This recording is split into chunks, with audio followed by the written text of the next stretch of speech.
An assassination in Pakistan changes the political dynamic on the campaign trail here.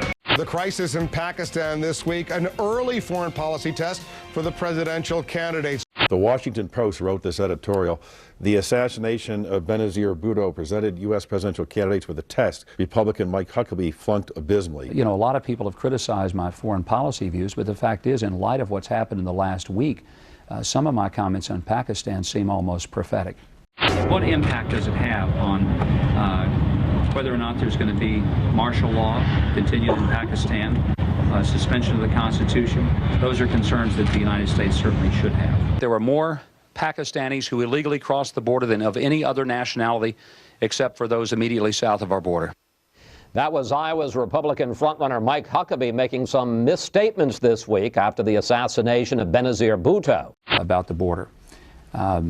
That was taken completely out of context. What I was speaking was, how does this event in Pakistan affect people in Iowa? I said it was in a one-year period. It was in a four-year period. And there were several more other countries that had much larger numbers, according to our State Department. But my point wasn't lost. My point is that if you don't control your borders, then it's not about people coming across from Mexico to pluck chickens and pick lettuce. We're talking about the potential of a person who can come across this border with a dirty bomb in a suitcase, somebody who can come across our borders, who might be bringing a shoulder-fired missile.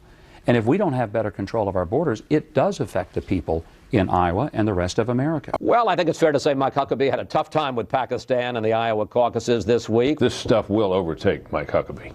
The events this last week with the assassination of Benazir Bhutto have really sobered, I think, the electorate up in Iowa here. Voters out here want to know that they're going to nominate someone who has years of experience of dealing with these matters, as I have over a quarter of a century. If we are measuring who has the judgment to lead the country forward in dangerous times, I'm happy to put my record against those who have said, for example, that we will go along with President Bush on the war in Iraq. I think if you actually watched the way each of us responded to this crisis that occurred in the last few days in Pakistan, it gave a very clear sort of looking glass view into how we would respond to crisis. Well, how did you respond?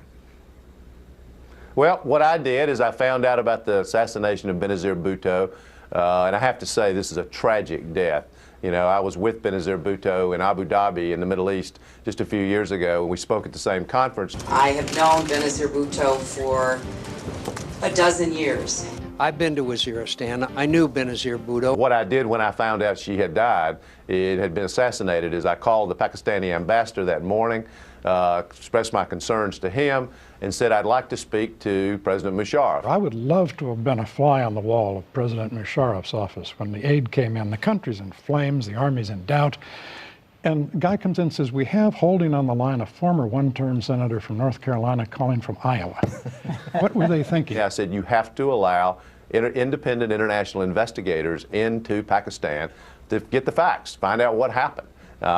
Because if you do it internally, no one's going to trust what happens. There's a need for a transparent investigation as the cause and who's responsible for Benazir's assassination. You've called President Pervez Musharraf of Pakistan an unreliable ally. Should he step down? I'm not calling for him to step down. I'm calling for him, number one, to agree with an independent investigation of Benazir Bhutto's death. I think an investigation has to be completed to determine how the suicide bomber got as close to the former prime minister as he did. Would you support an international investigation into the assassination of Benazir Bhutto, or do you have confidence that the Pakistanis themselves can get the job done? It looks like that they're getting the job done. Do you have any reason to believe, Senator, that President Musharraf's going to allow some sort of international investigation of the assassination to take place?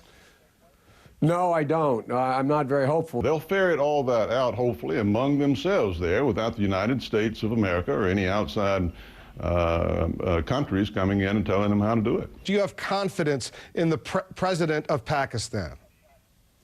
No, I don't have confidence. I don't have confidence even in his judgment. Do you have confidence, Senator Nunn, in Pervez Musharraf that he can get the job done right now in Pakistan? I think he has a real problem of legitimacy. Do you have confidence in the president, Pervez Musharraf? I think that we have to have confidence in him for the short run to maintain stability. And one thing that John did I thought was very important after the assassination of Ms. Bhutto, he came forward to say that he would support General Musharraf as we move forward in this transition period, not undercut him, try to support him as this country tries to reconstitute. I think he's done most of the things we want us to do. He can play a key and pivotal role. I want us to urge him to move forward with a democratic process, and I think he may do that. I think John understands that Musharraf is moving in the right direction. He had been moving in the right direction. He'd taken off the uniform, so things were moving in the right direction, but all that's been thrown into a cocked hat now.